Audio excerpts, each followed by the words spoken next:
नमस्कार, मैं अमिता जैन। मैं अपने चैनल अमिता जैन द्वारा हिंदी भाषा एवं साहित्य पढ़े में आपका स्वागत करती हूँ। आज का मेरा विषय प्रयोगवाद के प्रवर्तक कवि, नई कविता के महत्वपूर्ण कवि, महत्वपूर्ण उपन्यासकार, निबंधकार, आलोचक सच्चिदानंद हीरानंद वात्स्यायन अज्ञेय की महत्वपूर्ण लंबी कविता असाध्य वीणा के पद्यांश की व्याख्या बताने जा रही हूँ। अज्ञेय के लिए कहा जाता है, उन्होंने करुणा की, करुणा को महत्व मिला। उन्होंने दया की, दया को उच्चता मिली। उन्होंने प्रेम किया, प्रेम को उच्च सोपान पर पहुँचाया। नारी साहचर्य किया, नारी को गरिमा प्रदान की। अज्ञेय विद्वान, संवेदनशील कवि हैं। वैविध्यपूर्ण कविता इनकी लिखना इनकी काव्य की विशेषता रही है। असाध्य वीणा कविता इन्होंने लिखी है। असाध्य वीणा एक लंबी कविता है, एक प्रबंधात्मक कविता भी इसे हम कह सकते हैं। इसमें एक वीणा है, राज दरबार में रखी हुई है। इसे अभी तक कला के पारखी कहलाने वाले लोगों में से कोई भी नहीं बजा पाया है।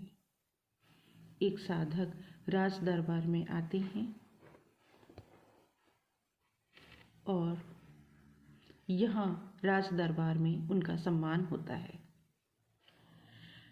आ गए प्रियंवद, केश कंबली, गुफा गेहे। राजा ने आसन दिया, कहा कृतकृत्य हुआ मैं तात, पधारे आप, भरोसा है अब मुझको, साध आज मेरे जीवन की पूरी होगी। अर्थात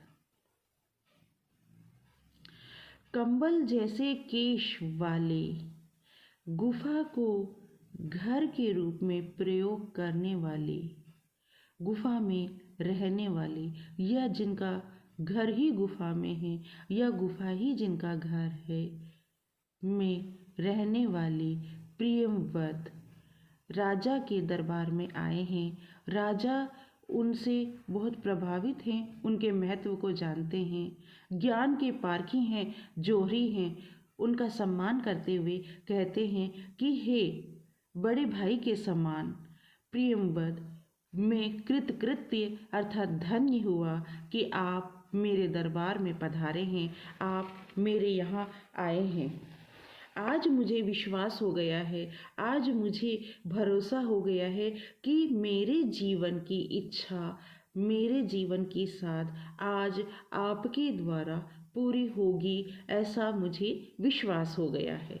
लघु संकेत समझ राजा का, गण दौड़े लाए असाध्य वीणा, साधक के आगे रख उसको हट गए। सभा भी उत्सुक आंखें एक बार वीणा को लख टिक गई प्रियंवद के चेहरे पर। राजा ने संकेत दिया। संकेत को समझकर राजा के कर्मचारीगण दौड़ते हुए प्रियंवद के लिए आसन लेकर आते हैं और उनके सामने असाध्य वीणा को लेकर के आते हैं। असाध्य वीणा को रखते हैं और सभी उनके सामने से हट जाते हैं। साधक का तेज है, साधक का ज्ञान है, साधक की गरिमा है और राजा का संकेत है। राज दरबार का महत्व है, राज दरबार के नियम हैं, राजा के कानून हैं। साधक लोग, कर्मचारी लोग साधक के सामने से हट जाते हैं, लेकिन सभी उत्सुक हैं, उनकी आंखें उत्सुक है, उनकी आंखों में आशा विद्यमान है, उत्सुकता विद्यमान है। साथ ही एक ऐसी स्थिति भी विद्यमान है कि उस स्थिति में ये है कि पहले वाले लोगों ने वीणा नहीं बजाई थी, नहीं बजा पाए थे, वीणा को साध नहीं पाए थे, और ये प्रियंवद साधक हैं। हो सकता है कि ये वीणा को साध लें, तभी तो इनका इतना सम्मान किया जा रहा है, सम्मान हो रहा है। वो सभी उत्सुक आंखें एक टक होकर प्रियंवद के चेहरे पर टिक गई है, प्रियंवद को देखती जा रही है। प्रियंवद ने एक बार वीणा को देखा और सभी की आंखें प्रियंवद को देखती है।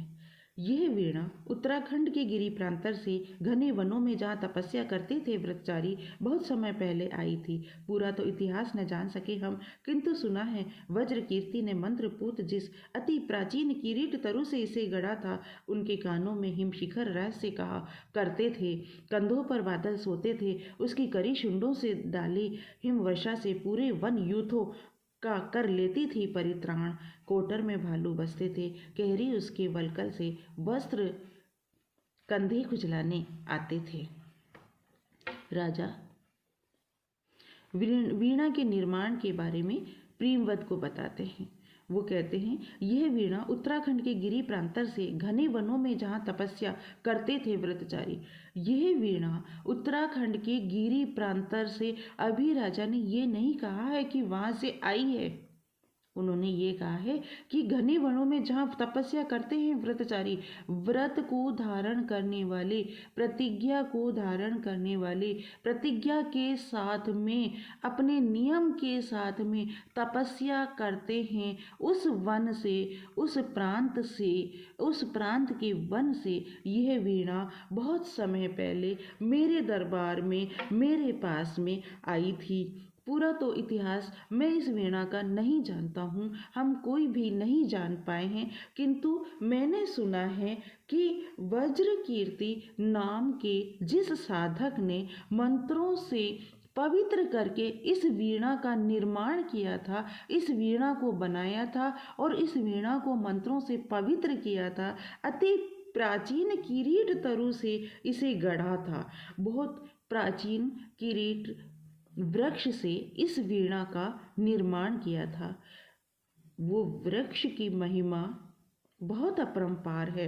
वो वृक्ष इतना ऊंचा था कि उसके कानों में हिमशिखर रहस्य कहा करते थे। विशाल वृक्ष था, हिम की पहाड़ियों को छूता हुआ वृक्ष था, शिखर को छूता हुआ वृक्ष था, इतना विशाल वृक्ष था, गगनचुंबी वृक्ष था। कंधों पर बादल सोते थे और उसके कंधे पर बादल सोया करते थे, या उसके कंधों से होकर बादल गुजरा करते थे, मतलब बादल को भी उसने पार कर दिया था। उसकी करी शुंडों से डाले और करी की शुंडों के समान, हाथी के सूंड के समान मजबूत डालियां उसकी थी। हिमवर्षा से पूरे वन यूथों का कर लेती थी परित्राण। कोटर में भालू बसते थे और वन के जितने वन यूथों अर्थात वन के जितने भी जीव थे उनको परित्राण दे देती थी हिमवर्षा से इसकी डालियां। सघन वृक्ष था, विशाल वृक्ष था, गगनचुंबी वृक्ष था और उसकी डालियां इतनी फैली हुई थी कि जब हिम की वर्षा होती थी, जब पर्वत में बर्फबारी होती थी, बर्फ की वर्षा होती थी, तो वो सघन वृक्ष, सघन पेड़ वन के जीवों को अपनी शरण स्थली दे देता था, शरण स्थली में ले लेता था। कोटर में भालू बसते थे और उसकी कोटर में, उसकी गुफा में और उसकी जो वृक्ष की डालियों के बीच में कोटर हुआ करता था, उसमें भालू अपना निवास स्थान बनाया करते थे, भालू रहा करते थे। कहरी उसके वलकल से बस कंधे गुजलाने आते थे। कहरी अर्थात शेर उसकी छाल से, वलकल अर्थात छाल से अपने कंधे गुजलाया करते थे, अर्थात इतनी मजबूत उसकी छाल थी, इतना घना वो वृक्ष था, विशाल काय गगनचुंबी वो वृक्ष था। और सुना है जड़ उसकी जा पहुंची थी पाताल लोग, उसकी गंध प्रवण शीतलता से फणटिका नाग वासुकी सोता था। उसी किरीट तरु से वज्र कीर्ति ने सारा जीवन इसे गढ़ा। हठ साधना यही थी उस साधक की। वीणा पूरी हुई, साथ साधना साथ ही जीवन लेला। और यहाँ तक कि सुना है कि उसकी जड़ें पाताल लोक को छुआ करती थी। इतना जितना विशाल वो वृक्ष था उतनी ही गहरी उसकी जड़ें थी। उसकी गंध प्रवण शीतलता से फणटिका नाग वासुकी सोता था। गंध प्रवण शीतलता अर्थात गंध से उत्पन्न हुई शीतलता में वासुकी नाग, जिसने पृथ्वी को धारण कर रखा है, अपने फण को टिकाकर चैन की नींद सोया करता था। इतना विशालकाय वो वृक्ष था। उसी किरीट तरु से वज्रकीर्ति ने और उसी किरीट वृक्ष से वज्रकीर्ति ने सारा जीवन इसे गढ़ा। पूरा संपूर्ण जीवन लगाकर, संपूर्ण जीवन में प्राप्त ज्ञान को लगाकर इस वीणा का निर्माण किया। और उनका हठ था, साधना में हठ था, साधना में जिद थी, साधना की सिद्धि में जिद थी कि इस वीणा को पूरी करना है, इस तरह की वीणा को मुझे बनाना है, इस तरह की वीणा का मुझे निर्माण करना है। और वो साधना, वो हठ पूर्वक साधना, उस साधना की जिद, उस लक्ष्य की जिद के कारण की गई साधना, लक्ष्य की पूर्ति के लिए होने वाली साधना वीणा के बनने के साथ ही पूरी हो जाती है और वज्रकीर्ति का जीवन भी यहीं पर पूर्ण हो जाता है, समाप्त हो जाता है। क्योंकि जीवन का ही एक ही लक्ष्य था कि इस तरह की वीणा का निर्माण करना है। राजा रुके, सांस लंबी लेकर फिर बोले, मेरे हार गए सब जाने माने कलावंत, सबकी विद्या हो गई अकारत दर्प चूर्ण। कोई ज्ञानी गुणी आज तक इसे न साध सका, अब यह असाध्य वीणा ही ख्यात हो गई। पर मेरा अब भी है विश्वास, कृच्छ तप वज्रकीर्ति का व्यर्थ नहीं था। वीणा बोलेगी अवश्य, पर तभी इसे जब सच्चा स्वर सिद्ध गोद में लेगा। तात प्रेमवद, लो यह सम्मुख रही तुम्हारे, वज्रकीर्ति की वीणा, यह मैं, यह रानी, भरी सभा, यह सब उद्रग्र पर्यस्तुक जन मात्र, प्रतीक्षा मात्र। राजा कहते हैं कि इस तरह से वज्रकीर्ति ने इतने महत्वपूर्ण वृक्ष के माध्यम से इस वीणा का निर्माण किया था।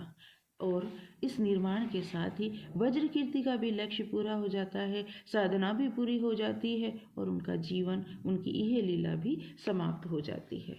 और राजा ऐसा कहकर प्रेमवद को वीणा के बारे में एक जानकारी देकर चुप हो जाते हैं और लंबी सांस लेकर, जो कि निराशा का प्रतीक है, कहते हैं कि मेरे हार गए सब जाने माने कलावंत। हे प्रेमवद, जितने जाने माने कलावंत थे इस दरबार में, जो अपने आप को ज्ञानी कहा करते थे, वो सब के सब हार गए हैं।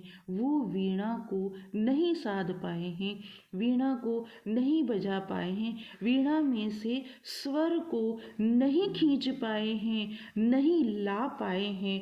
सबकी विद्या हो गई अकारत दर्प चूर्ण। वो घमंडी लोग, वो अहमी लोग, वो अहंकारी लोग जो अपने ज्ञान का घमंड किया करते थे, ज्ञान का गर्व किया करते थे, उन सब की विद्या व्यर्थ सिद्ध हो गई है। वो विद्यावान लोग अपनी व्यर्थता को सिद्ध कर चुके हैं, विद्या की व्यर्थता को, अपनी साधना की व्यर्थता को सिद्ध कर चुके हैं, जो अपने ज्ञान से मेरे दरबार में रह रहे हैं। अब ये असाध्य वीणा ही ख्यात हो गई। जितने भी कलावंत थे वो सभी व्यर्थ हो गए, सभी निरर्थक हो गए, सभी की विद्या व्यर्थ हो गई, सभी हार गए, अर्थात सभी असफल हो गए। इस कारण से यह वीणा असाध्य वीणा के रूप में प्रसिद्धि को प्राप्त हो गई, असाध्य वीणा के रूप में प्रसिद्ध हो गई। पर मेरा अब भी है विश्वास, लेकिन मुझे आज भी विश्वास है, मेरे हृदय में कहीं न कहीं विश्वास विद्यमान है। वीणा बोलेगी अवश्य, पर तभी इसे जब सच्चा स्वर सिद्ध गोद में लेगा। ये वीणा बोलेगी, निश्चित रूप से इस वीणा से स्वर निकलेगा। वज्रकीर्ति की साधना असफल नहीं जाएगी, लेकिन इसे यह तभी बात कर पाएगी, सब तभी बोलेगी, तभी इसमें से स्वर निकलेगा, सभी तभी इसमें से ध्वनि निकलेगी, जब इसे सच्चा स्वर साधक सिद्ध करेगा। सच्चा स्वर साधक इसे गोद में लेगा और इस पर वीणा को बजाने का कार्य करेगा। स्वर साधक जो स्वर की साधना करने वाला है, सच्चा जो वास्तविक अर्थों में ज्ञान को प्राप्त करना चाहता है, करने की ओर जिसने साधना की है, जो ज्ञान के द्वारा केवल धनोपार्जन नहीं करना चाहता, जो ज्ञान के द्वारा केवल यश प्राप्त नहीं करना चाहता, जो अपने जीवन का समर्पण धन और यश के लिए ना करके ज्ञान को माध्यम बनाकर, ज्ञान को साधन बनाकर न रहकर वो अपने जीवन के लक्ष्य को ही ज्ञान बना ले, जीने का समर्पण ही जो अपने ज्ञान की प्राप्ति के लिए या जिज्ञासा के लिए कर दे, ऐसा सच्चा स्वर साधक निश्चित रूप से इस वीणा को साध सकेगा, ऐसा मेरा विश्वास था। तात प्रियंवद लो, यह सम्मुख रही तुम्हारे, हे प्रियंवद, हे भाई, यह इस वीणा को लो, इस वीणा को स्वीकार करो। यह वीणा तुम्हारे सम्मुख है, तुम्हारे सामने है। वज्र कीर्ति की वीणा, वज्र कीर्ति की है ये वीणा, उनकी साधना की का फल है ये वीणा, साधना का पुरस्कार है ये वीणा, साधना की सिद्धि है ये वीणा। वो बहुत बड़े मनीषी हैं, बहुत बड़े तपस्वी हैं, उस तपस्या का फल है ये वीणा। इस वीणा को लो। यह मैं, यह रानी भरी सभा, यह मैं हूँ तुम्हारे सामने, तुम्हारे सम्मुख हूँ। ये रानी तुम्हारे सामने उपस्थित है, प्रत्यक्ष है, और ये पूरी भरी हुई सभा तुम्हारे सामने है। इसे लो। सब उदग्र पर्युस्तुक जन मात्र प्रतीक्षामान, सभी उत्सुक हैं, ध्वनि को सुनना चाहते हैं, ध्वनि को सुनने के लिए लालायित हैं, उत्सुक हैं, और जन मात्र प्रतीक्षा कर रहा है कि इस वीणा से स्वर निकले, और इस वीणा को वो सुनना चाहता है। वीणा के माध्यम से यहाँ पर अज्ञेय ने ज्ञान की महत्ता को, ज्ञान के लिए की जाने वाली तपस्या को, ज्ञान के लिए जीवन के समर्पण को महत्व दिया है, और ज्ञान को माध्यम बनाकर, ज्ञान को साधन बनाकर स्वार्थ सिद्धि करने वालों के लिए ये कहा है कि जिन्होंने ज्ञान को मात्र साधन बनाया है, जीवन का समर्पण अपने स्वार्थ और अवसरवादिता के लिए किया है, उनको जो ज्ञान प्राप्त है या जिस ज्ञान के लिए वो अहम कर रहे हैं, वो वास्तविक ज्ञान नहीं है, सच्चा ज्ञान नहीं है। ज्ञान के नाम पर केवल वो भरण पोषण कर रहे हैं, वास्तव में तो उनको ज्ञान है ही नहीं। प्राकृतिक बिंब यहाँ उपस्थित है। प्रकृति का वर्णन उत्तराखंड के गिरी प्रांतर का, और उत्तराखंड के गिरी प्रांतर में किरीट वृक्ष का वर्णन, और किरीट वृक्ष के वर्णन के साथ ही उसकी सघनता, उसकी विशालता, वहाँ के वन के यूथों का, उनकी शरण स्थली का, उस सब का वर्णन प्राकृतिक बिंब के रूप में हमारे आँखों के सामने अज्ञेय ने साकार कर दिया है। लाक्षणिक शैली में वीणा के महत्व को और उसके निर्माण को बताया है।